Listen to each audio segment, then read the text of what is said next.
can you tell him the story, and obviously the listeners, about the craziest like viral thing I've seen in my life, but it was a picture of your son. Yeah. And it got like billions of views.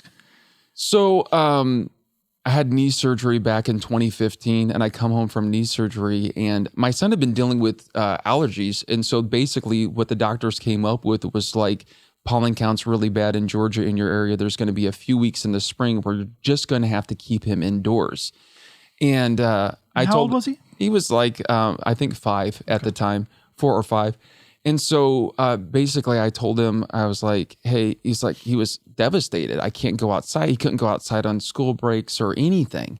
And I was like, we'll get you a puppy, you know? And he was just so, because we had been saying no dog. He wanted a puppy and we said no dog. So we get him this St. Bernard, because I had a St. Bernard when I was a kid, but it's tiny, you know? And so I have knee surgery and I'm sitting on the couch and he's coming over to me and he was like, Dad, I need to train this dog. How do I train my dog? And so I said, look it up on YouTube. You know, like find dog training videos on YouTube and and it will give you ideas. And so I turn around and he had taken his iPad, looked up dog training videos and was just showing it directly to the puppy, like skipping the middleman, like puppy watched the wife, dog's watching. Yeah, the dog's like intently watching the iPad. I'm gonna pull the picture up. I think I've seen this photo. So my wife snaps a photo of it, and I just put it up with a caption on Facebook, just to have content on there, and like the local news station picks it up, like NBC or ABC, and within a couple of days, I've got like Good Morning America calling, I've got like Little Big Shots calling, I've got like almost every single news outlet, like there are newspapers with like Chinese writing in the headlines that this has been shared. And most people have probably seen this picture and it's like probably the most viral piece of content. And it's just one of those things that happen. It's just like, I just loved how hunched over the dog is. Yeah. You're just like intently. We'll show everybody. But the cool thing is it wouldn't have worked had you not put that caption though. So what was your caption? I don't remember what the caption was. Put something... You kind of explaining that I told him to look up YouTube and he took it literally, and did it. And any viral content is right content with the right caption on the right platform at the right time. Yep. And we don't always know what that is, but there are things that you can do. And most people don't attribute that to my career or whatever because I'm not really tied into that photo. But there have been several times, and I was talking to Jake about it earlier tonight, that people see your viral content and they automatically think that, gosh, everything the guy does gets millions and millions of views, and it's not that way. It's like throwing darts at a dartboard. Even if you're really good at it, you're going to miss the bullseye most of the time. And it could be you posted it at the wrong time of day. It could be whatever platform is switched up their media content. Oh, I've got a story for you. You probably don't. You talk about big misses, not to change the subject. Oh, I think you told me. Please. Did I tell you this one? Yes, but please tell him because I want to smack the crap out of you. Go ahead. Biggest misses in my career. I got an email once, and I think the platform was called Musical.ly at the time, was like an app, and they had got bought out by a new company.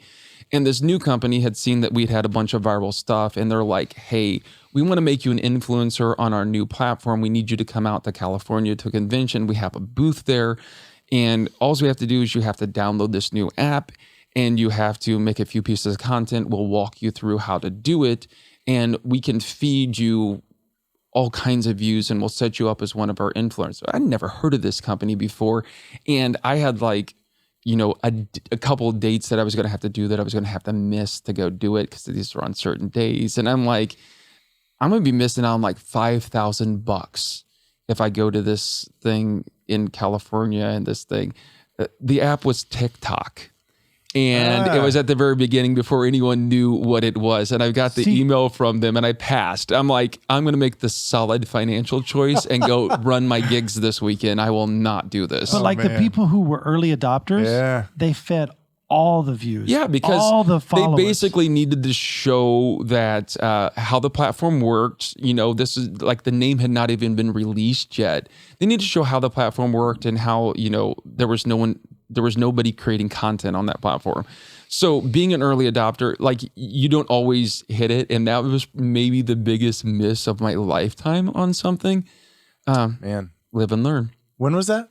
So that would have been probably 2017, 2018, something like that. I wonder Basically, they would have fed him millions and millions of views and probably hundreds upon hundreds of thousands of subscribers, if not millions. Yeah, because anytime that you're first to something that's going to be popular, that's why creating content, and even you guys have been great at that, at looking at, short content on Reels and TikTok and YouTube Shorts and all these different places.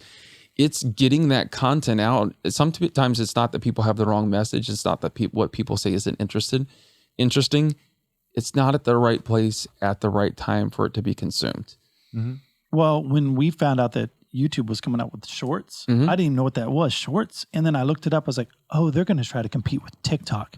Let's go. And I just started making as many as I could. And I think we had made like 10 or 15 or 20 before it had popped off. And then when one popped off, it was like 32 million views. Right. And it's so many times that people will try once or twice at something and they're just posting in one area because they've seen a TikTok star and they think that they're going to blow up on TikTok and they're getting 249 views on every single TikTok they create. That same personality, your same messaging, maybe on a different platform might be where you go viral.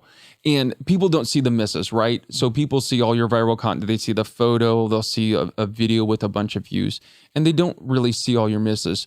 And so whenever you're looking at these content creators thinking, my goodness, everything that they've done has got millions and millions of views, every creator can show you some of their best work that probably never got discovered by social media.